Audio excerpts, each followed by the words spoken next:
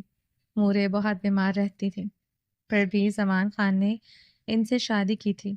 بدلے میں انہیں میری مورے کا یہ مکان ملا اور ان کے چھوٹے چھوٹے بچوں کو ماں کا سہارا ملا، اور مجھے زمان خان کا نام۔ وہ آلو چھیلنے کے بعد اب مٹر چھیل رہا تھا۔ چھلکے ایک برتن میں ڈالتے دوسرے برتن میں مٹر نکال رہا تھا۔ ذرا بھی بے ترتیبی اور گندگی نہیں پھیل رہی تھی۔ زمر کی توجہ اس کی باتوں سے زیادہ اس کے نفاست سے کام کرنے پر مرکوز تھی۔ زمان مجھے خان نے نام کیا دیا؟ مورے ان کی احسان مند ہوتے گل مکئی اور اباسین کی طرف مورے بن کر رہ گئی تھی۔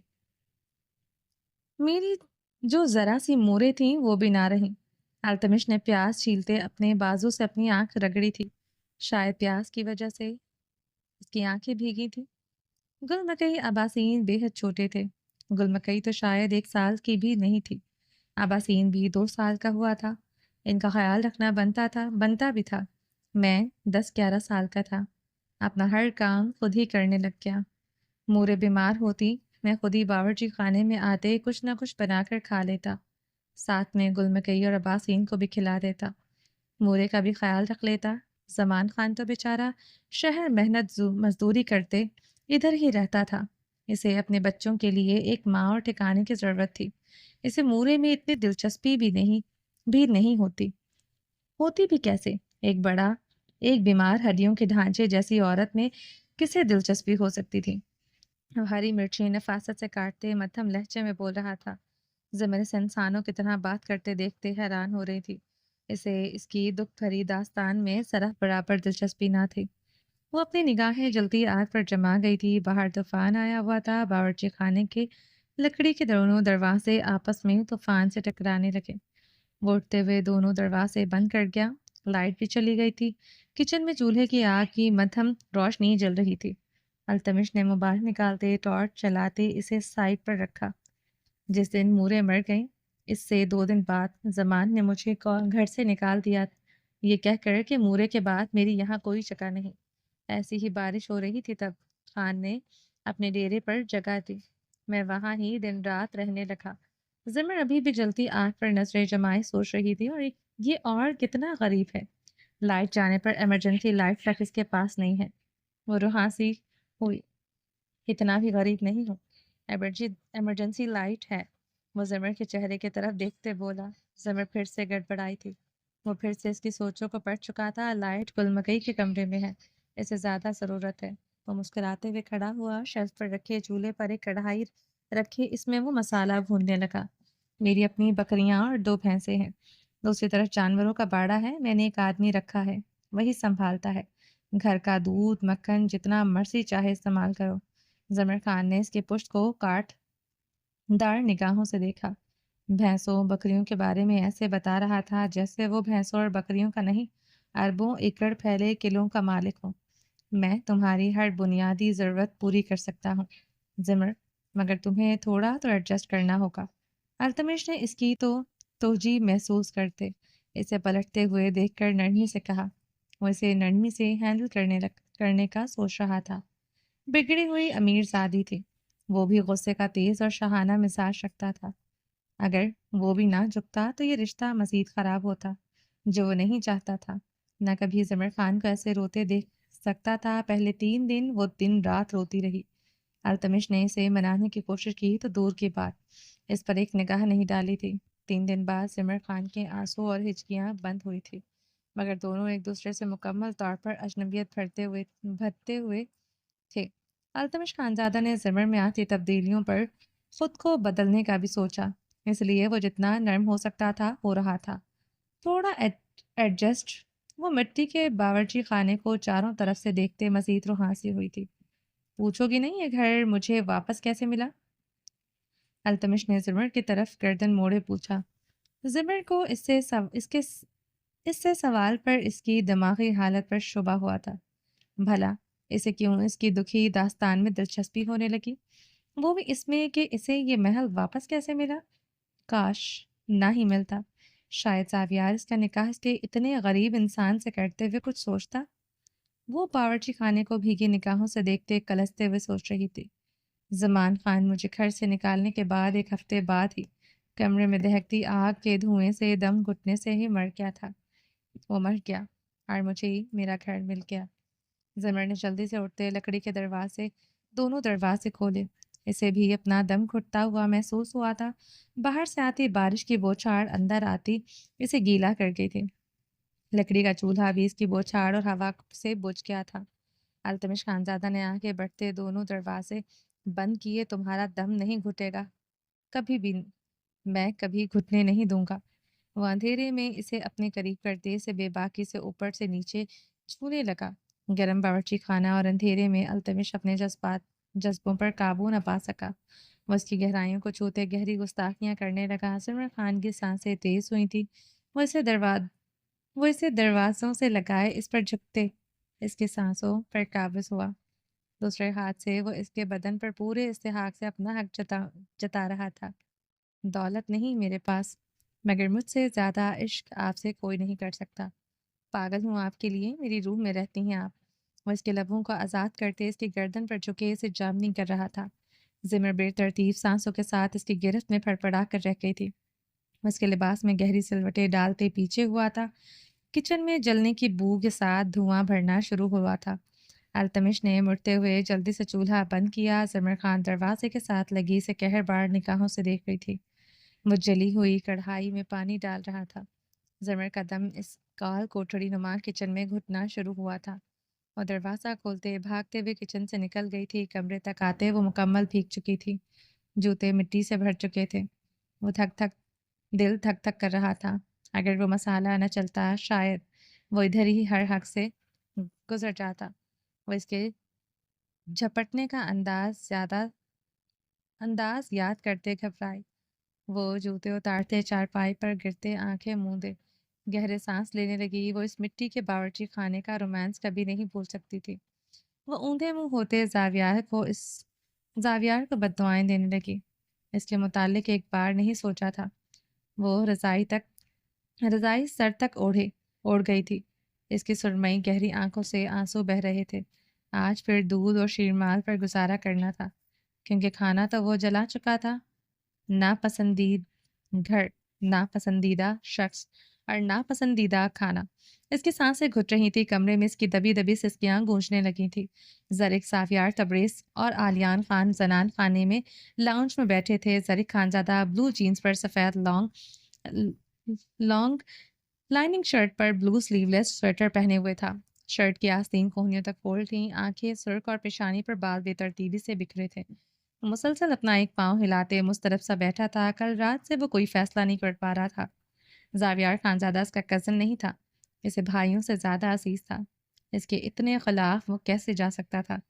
عائش کے لیے کوئی کچھ کر سکے نہ سکے، مگر سبرینا ملک تو کچھ ہی کر سکتی تھی، کچھ کر ہی سکتی تھی۔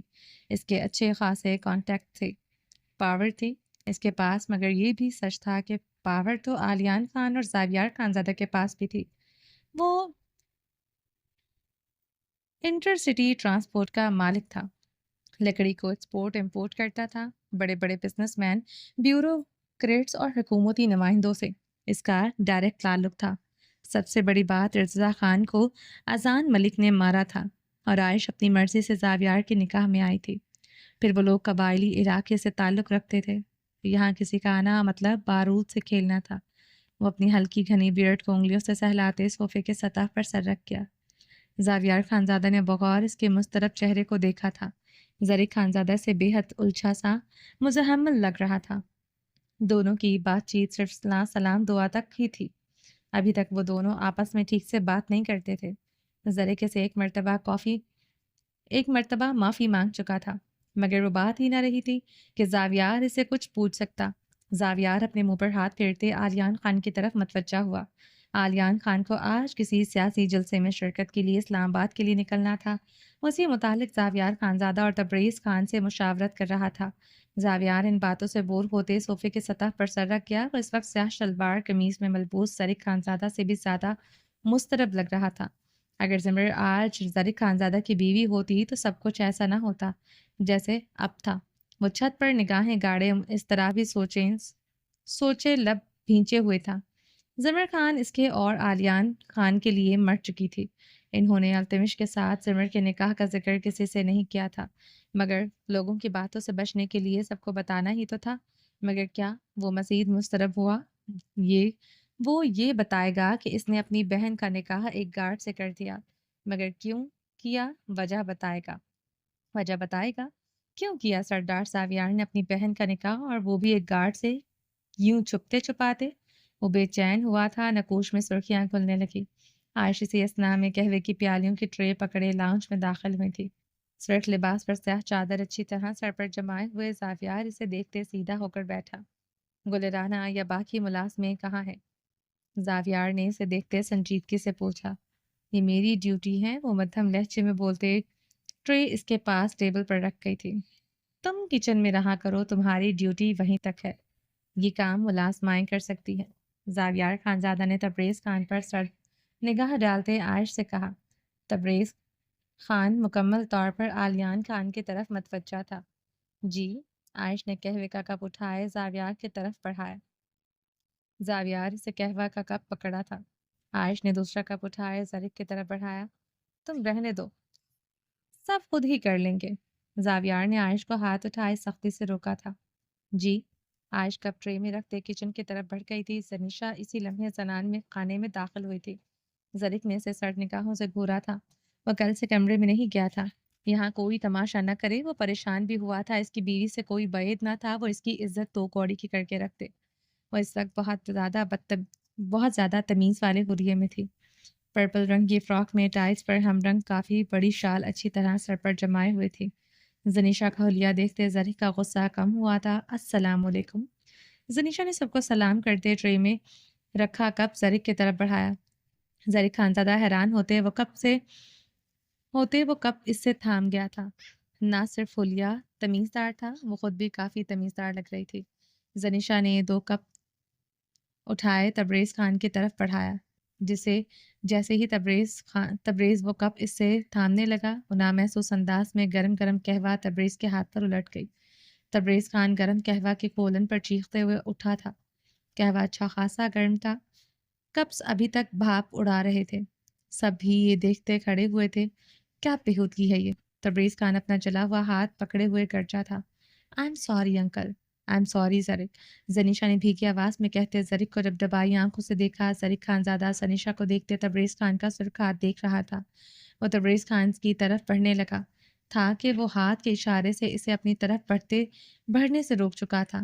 جب تمہیں کام کرنے کا عقل نہیں تو کرنے کی ضرورت کیا تھی؟ کمرے سے کیوں نکلی تم؟ تبریز خان زنیشا کو گھورتے غصے سے بھڑکا۔ آواز اچھی خاصی اونچی تھی۔ آئی ایم سوری۔ زنیشا اسی لمحے رونے لگی تھی۔ بابا، اس سے غلطی سے ہوا ہے، وہ سوری کر رہی ہے۔ زرق خانزادہ کو تبریز خان کی اونچی آواز ناگوار گزری تھی۔ زنیشا زرق خانزادہ کے سینے میں روتے ہوئے سمائی تھی۔ زرق خانزادہ بدحواس ہوا تھا۔ اب اتنی بھی بڑی بات نہ تھی کہ وہ ایسے ریئیکٹ کرتی۔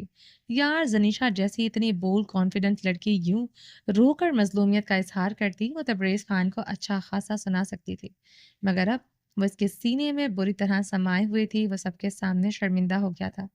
تبریز خان آلیان خان زرق خانزادہ کو گھورتے وہاں سے واک آؤٹ کر گئے تھے۔ زنیشا زرق نے زاویار کو دیکھتے اسے خود سے علیحدہ کرنا چاہا۔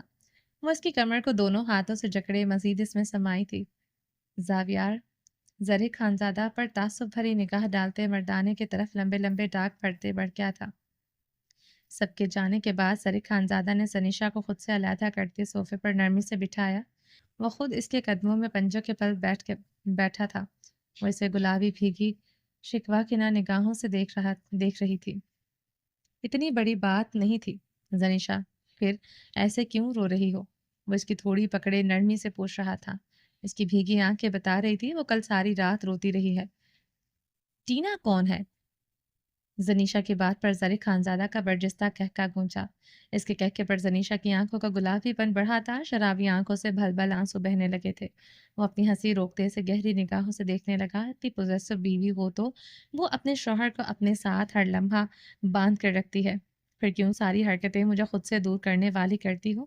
زرق خانزادہ نے جھکتے ہوئے اس کی لیب کو چوما تھا۔ وہ یہ بھی تو بھول گیا تھا کہ وہ اس وقت زنان خانے میں موجود ہے۔ زنیشا میں اس کی جان بستی تھی، وہ اسے بے حد چاہتا تھا۔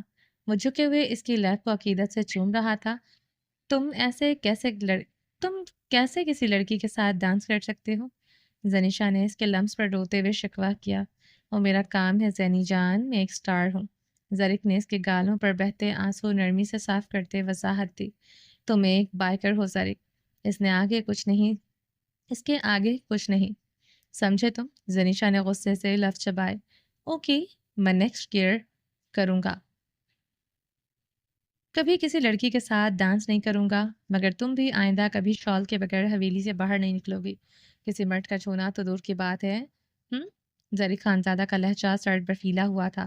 نہیں ہوگا ایسا پھر کبھی، جانتی ہوں تم اب کی بار خود مجھے کیلیفورنیا چھوڑ کر آؤ گے۔ وہ کان سے لہجے میں بولی تھی، لہجہ شکوہ نما تھا۔ نہیں، اس بار تمہیں جان سے مار ڈالوں گا اگر ایسی ویسی حرکت کی۔ زرق خانزادہ کے لہجے میں آج جیسی تپش تھی۔ اس کی آنکھوں کی سرخی دیکھتے نگاہیں جھکا گئی تھی۔ چلو اٹھو، کمرے میں چلتے ہیں۔ زرق خانزادہ نے کھڑے ہوتے اس کی طرف ہاتھ بڑھایا۔ زنیشا اس کا مضبوط ہاتھ پکڑ گئی تھی۔ وہ اسے لیے سیڑھیوں کی جانب بڑھ گیا تھا۔ کمرے میں داخل ہوتے زرق خانزادہ زنیشا کی پیشانی چومتے ڈریسنگ کی طرف بڑھ گیا تھا۔ زنیشا بیڈ پر بیٹھتے تبریز خان کا سرخ ہاتھ یاد کرنے لگی۔ بدلے کی آگ پورے وجود میں پہلے سے زیادہ بھڑک رہی تھی۔ وہ ہاتھ تو کٹ کر گر جانا چاہیے تھا، اسی ہاتھ سے وہ بندوق پکڑے اس کے مورے بابا پر گولیاں چلا رہا تھا۔ وہ بیت سے ٹیک لگائے اپنی زخمی سسکاریوں کو چھپانے کے لیے لب دانتوں تلے دبا گئی تھی۔ زرق کو ڈریسنگ روم سے سوٹ کیس کے لیے نکلتے دیکھ وہ کھڑی ہوئی تھی۔ زرق نے زنیشا کو دیکھتے گہری سانس بھری تھی۔ وہ جانتا تھا وہ اتنی آسانی سے نہیں جا سکے گا، مگر اسے سبرینا ملک سے حال میں ہی ملنا تھا۔ وہ سبرینا ملک سے فون پر رابطہ نہ کر سکا۔ وہ اس وقت کسی امدادی سرگرمی میں کانگو میں تھی۔ اسے صرف اتنا پتہ چل سکا تھا یہ کیا ہے۔ زنیشا زرق خانزادہ کی طرف بڑھی جو اب سادہ جینز پر سیاہ شرٹ پہنے سیاہ ہی جیکٹ پہنے ہوئے تھا۔ میں لندن جا رہا ہوں ایک ایونٹ کے سلسلے میں، زرق خانزادہ نے زنیشا کو اپنی باہوں میں بھرتے ملائمت سے کہا۔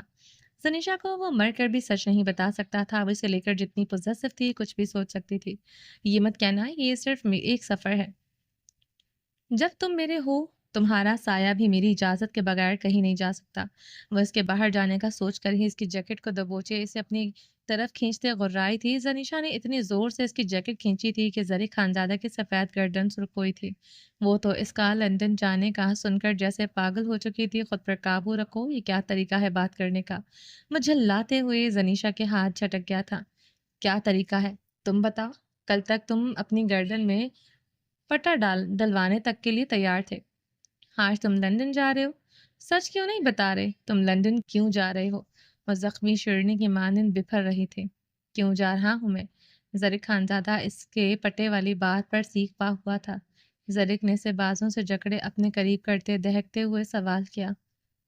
Heading to London, just make sure your zippers up. Would not want you landing in the wrong lap. London جا رہا ہوں، ہاں، بس میں اپنی پینٹ کا زپ بند رکھنا ہی، کہیں غلط گود میں نہ بیٹھ جانا۔ زنیشا کی بات پر زرق خانزادہ کا غصہ سوانیزے پر پہنچا تھا، رنگ تانبے کی مانند سرخ ہوا تھا۔ بیٹھ گیا تو کیا کرو گی؟ زرق نے غراتے ہوئے پوچھا۔ وہ بیوی نہیں، آگ کا گولا تھی، اسے پل میں بھڑکا کر رکھتی تھی۔ ابھی بھی وہ جیسے پاگل ہوا تھا۔ تمہاری گردن میں پٹا ڈال کر تمہاری سانسیں گھوٹ دوں گی، تم مجھے جانتے نہیں ابھی۔ وہ جواباً بھی وہ گرائی تھی۔ میں جاننا چاہتا ہوں، بتاؤ مجھے کون ہو تم، کس ملک کی وزیر اعظم ہو، کسی مافیا گروپ سے تعلق رکھتی ہو؟ مجھے بھی بتاؤ تاکہ میں تمہارے سامنے سانسیں روکے کھڑا رہوں۔ زرق خانزادہ لفظ چباتے اس کی آنکھوں میں آنکھیں گاڑ گیا تھا۔ بیوی ہوں تمہاری۔ زنیشا کی آواز بھیگی تھی۔ زنیشا کی بات پر زرق تنزیہ ہنسا تھا۔ ایک حق پورا کیا تم نے میرا، کوئی ایک حق بتاؤ مجھے، مجھے بور کیا۔ وہ اس کی بازو میں بے دردی سے انگلیاں پیوست کیے پھپکارا تھا، قریب تک آنے تم مجھے نہیں دیتی، جانتی ہو تم مجھ پر کتنا ظلم کر رہی ہو؟ تمہیں اندازہ ہے میرے دماغ کے بینڈ بینڈ بج چکی ہے، اتنی زیادہ میں تکلیف میں ہوں۔ وہ غصے سے ایک ایک لفظ پر زور دیتے اس سے سوال کر رہا تھا، چھوڑو مجھے زریک، اٹس ہرٹنگ۔ زنیشا اس کی گرفت پر کر رہی تھی۔ زینی، میں صرف ایک شو کے لیے لندن جا رہا ہوں، 2-4 دن میں لوٹ آؤں گا۔ زریک اس کے کراہنے پر اسے چھوڑتے تحمل سے بولا۔ وہ غصہ پینے کی ناکام کوشش کرتے نرم ہوا، میں بھی جاؤں گی۔ وہ جھکتے ہوئے سائڈ ٹیبل سے اپنا پاسپورٹ تلاش کرنے لگے۔ زنیشا، تمیز سے یہیں رہو، تم نہیں جا سکتی، جس ایونٹ میں تم شریک ہوئی ہو وہ میرے ہاتھ سے نکل جائے گا، اس وقت تم میرے لیے سب سے زیادہ انلکی ہو۔ واٹ؟ زنیشا نے اس کی طرف نم نگاہوں سے دیکھا۔ جس ایونٹ میں شریک کرتی ہو اس کے اسپانسر مجھ سے ہاتھ کھینچ لیتے ہیں کیونکہ تم کچھ نہ کچھ ایسا کر ڈالتی ہو۔ شاید تمہارا اور ارشمان کا کوئی پلان ہے مجھے کنگال کر کے گھر داماد بنانا، مگر میں مر سکتا ایسا کبھی نہیں کر سکتا، اس لیے اب تم میرے کسی ایونٹ کی چیمپئن شپ میں شرکت نہیں کرو گی۔ وہ دو ٹوک لہجے میں بولا تھا، مقابل کی باتوں پر زنیشا کے چہرے کی رنگت بدلی تھی۔ زریک اتنا سادہ نہیں تھا جتنا وہ اس سے نکاح کرنے سے پہلے سمجھی تھی۔ اگر ایک بار زریک کو اس پر شک ہو جاتا تو سب کچھ بگڑ سکتا تھا۔ زنیشا رک کر اسے بے ترتیب سانسوں اور گلابی آنکھوں سے دیکھنے لگی۔ میرے آنے تک تم نے ایسی ویسی حرکت کی، اگر اس کمرے سے باہر بھی قدم رکھا تو اس بار سچ میں تمہاری اور اپنی جان ایک کر دوں گا۔ زریک دھمکی آمیز لہجے میں کڑراتے ہوئے دروازے کی طرف تیزی سے بڑھا تھا، اور ہاں، اس بار تم کہیں جا بھی نہیں سکتی، میرے دو گارڈز ہر وقت حویلی سے باہر کھڑے رہے ہیں، تم باہر نکلی بھی تو وہ میرے حکم پر تمہیں شوٹ کر دیں گے۔ زریک نے پلٹتے ہوئے اسے دھمکی دی تھی، تم کہیں بھی جا سکتے ہو زریک، مگر مت بھولنا جہنم تک جانتی ہے تم میرے ہو۔ وہ اسے دیکھتے زخمی بھیگے لہجے میں بولی تھی، میں تو ہمیشہ تمہارا ہی رہا ہوں زینی جان، مگر تم بھول گئی کہ میری کیسے بننا ہے۔ وہ سنجیدگی سے کہتے اس پر ایک نگاہ ڈالتے دروازہ کھولتے نکل گیا۔ زنیشا نے اس کے جانے کے بعد گہرے سانس لینے تھے، سانس سینے میں اٹکنے لگا۔ وہ سائڈ ٹیبل پر رکھے اپنے موبائل کی طرف تیزی سے بڑھی۔ اس نے ایک نمبر ڈائل کرتے کان سے لگایا، زریک ابھی حویلی سے ایئرپورٹ کے لیے نکلا ہے۔ وہ کہاں جا رہا ہے؟ مجھے رپورٹ کرو جہاں وہ جا رہا ہے، تم بھی جاؤ گے، اس کی ایک ایک حرکت پر نظر رکھو گے۔ وہ اپنے خاص آدمی کو حکم دیتے فون رکھ چکی تھی۔ مجھ سے دھوکہ کیا کسی دوسری عورت کے لیے، مجھے ڈچ کیا، زریک خانزادہ تمہارے باپ سے پہلے تمہیں موت دوں گی۔ وہ اپنے بہتے آنسو ہتھیلی سے صاف کرتے انہیلر سے اپنی سانسیں انہیل کرنے لگی تھی جو آ ہی نہیں رہی تھی۔ چلیں جی، باقی کا نیکسٹ ایپیسوڈ میں کنٹینیو کریں گے۔ امید ہے آپ کو یہ ایپیسوڈ پسند آئی ہوگی۔ چینل کو سبسکرائب نہیں کیا تو جلدی سے ابھی سبسکرائب کر دیں، لائک اینڈ شیئر کریں، اور اپنی رائے کامنٹ باکس میں لازمی دیں۔ اپنا ڈھیر سارا خیال رکھیے گا، دعاؤں میں یاد رکھیے گا۔ ملتے ہیں نیکسٹ ایپیسوڈ میں، تب تک کے لیے اللہ حافظ۔